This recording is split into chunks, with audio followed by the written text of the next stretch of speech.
YouTube family, what's going on the road right now, doing some shopping on this bright and sunny morning. It's supposed to be cold and rainy and icy this morning, but I guess not. Thanks, Michigan. Real talk, man. I've been waiting to do this for y'all for a minute. You know, like I said, I've been dealing with the impact of Wisdom 2 situation, and post-surgery, I'm feeling pretty good today. So let's talk, man. Today's topic is another topic for the men, the husbands. And I want you ladies to listen, because your husband may be going through some of the same things, and you may want to understand what he's going through. And this is my chance to have a heart-to-heart with the fellas, and let you know that it's not only you going through things, man. We go through the same things. We go through similar things. And I'm talking to the real men, the real fathers, the real husbands out here that's going through these situations. And today I'm going to talk to you guys about you know, what a man's worth. You know, being a husband and a father comes with a particular role. And when you are in a situation where you can't fully do that role, it tears you apart. It tears you apart from the inside. And you try not to be a prideful person. But your flesh sometimes gets the best of you. And, you know, be in my situation where I'm not able to physically go back to work the way I want to. You know, I can do certain things like you see I'm doing right now, but I can't go to work like I want to. I can't do long periods of things because of the spine situation I got going on. And, you know, it gets frustrating because you're on short-term disability. Y'all already know you ain't getting no money with short-term disability. So, you know, your income is limited. The things that you can do is limited. You have the days where, you know, you barely want to get out of bed. So, you know, it's a lot of men that's lost jobs, even if they, you know, were warranted or not. You know, a lot of people are going through the situation of not being able to be that provider. That is a really big thing for men, for husbands, for fathers, being that provider, because other things stem from it. Okay, you know, just having the respect of your woman and your family, being that protector and that you know, being that father and that husband and being that provider is very vital for men, and it's very important. So it's a tough topic to talk about, but I know a lot of people that's going through it, and, you know, it's an opportunity for us to discuss it, man. So, you know, like I said, in my situation, you know, can't really do much. You know, you watch your wife get up, she go to work every day, and you sit there and you're like, man, you know, she working every day and this and that, and I can't do this, and I'm sitting here and I don't have this, and I can't go buy this, and I can't. It starts to dig at you. It really does. Your flesh starts to get the best of you. It starts to dig at you. It drives you crazy. My son wants this, my daughter wants this, I can't get this for him, I can't do this for him. And it's not just having the ability to just do stuff at will for your wife and children. When they need things, the things that they need, sometimes you just can't provide it because you don't have the income to do it. You don't have the money to do it, and it frustrates you. And you know what type of person you are. Me being the person that I am, I've worked, you know, since I was a teenager. I've always worked for what I got. You know, my mom and them did an excellent job in raising me to be that way. You know, my mom and dad did an excellent job raising me and my brothers, man, doing whatever they could, you know, to provide for us. And as a young person, I took it upon myself and said that I'm going to go to work and lighten the load and start getting things on my own. I've always been an independent person like that. Hey, I moved out of my parents' house when I was 18, 19, when I didn't have to. To be honest, I felt like my mom didn't want me to leave, to be honest. She wasn't ready for me to leave because she didn't think I was ready. But it's just being that type of person and always working for what you have, and you built your family from the bottom up. Like I said, from where me and my wife came from, we literally built our family from the bottom up, and over time and all that hard work. And to be at a point where I'm at right now, it can throw you into a state of depression as a man. Because like I said, you just can't do the things that you want to do. And in situations where you do get that opportunity, you have to be sound enough, and you have to catch yourself and keep yourself from doing irrational things. For instance, stimulus check coming right now. The Michigan EBT, the extra food stamps coming right now. You think I'm going to go out here and just be wild and just buy all type of stuff and unnecessary things just because I haven't had a chance to really do it? No, that's what you don't want to do. You don't want to do that. You want to be smart. You want to put some money aside and save some money. Like, you don't know if this thing is fully over.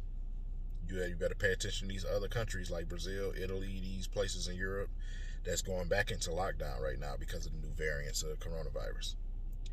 You got to be smart, and you have to be the head of your household. Man, you have to do the thinking that won't nobody else do in your household.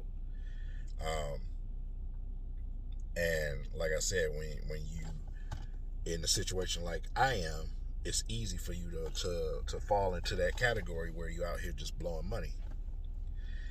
Me, I reject that type of attitude. I'm the opposite. I'm the anomaly. I'm going to always go to the other direction. Instead of blowing it, I want to be extra careful with it, because you don't know when the next opportunity is you're going to have that type of relief, I guess you want to call it.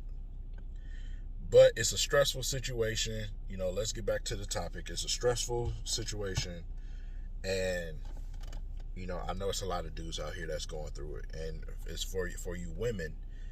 If your husband, he just may seem down, or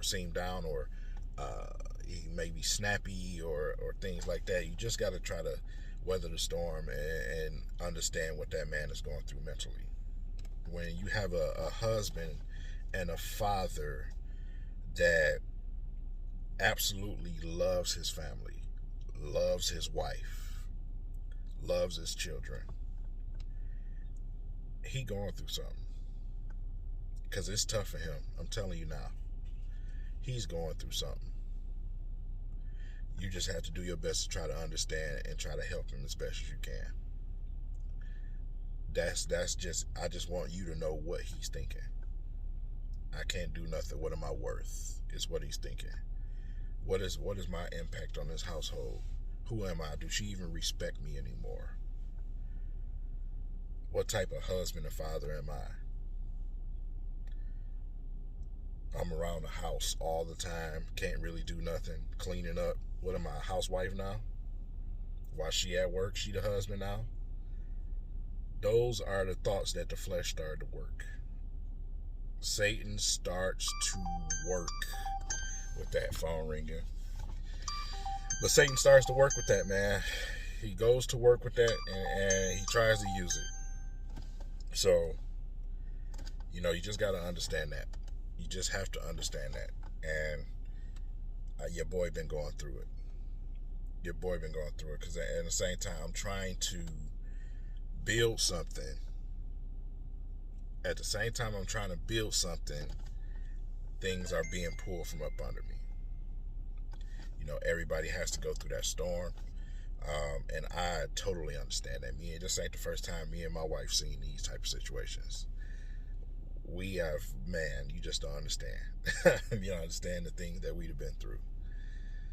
But you got to go through these situations. You have to go through these storms. Hey, man, the most holy, the most righteous have to go through the trial of the fire. They have to go through the trial of the fire. You cannot produce fine iron without putting it through the fire. Simple as that. Some of the most holy in the Bible for you, for the spiritual people in here. Some of the finest people in the Bible went through it, lost everything, but kept their faith. That's the moral of this whole conversation. My faith is what keeps me. That's what keeps me. My faith. I don't sit here and I don't mope about it. You, like I said, you have your moments in your flesh where the thoughts try to creep at you, but you got to strike them down.